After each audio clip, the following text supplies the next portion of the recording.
大众化真挺无共用的。你才不理解，你们太成功啊！啦，唔使我嚟入邊度，咪少諗唔離婚。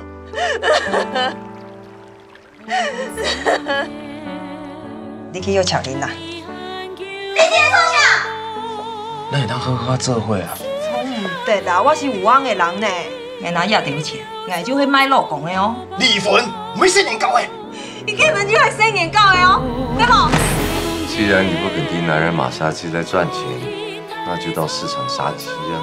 超哥，啊，你做什么对我这么好？阿强，你是全世界最没有资格说这些话的。我以后不会再出现在你们家了。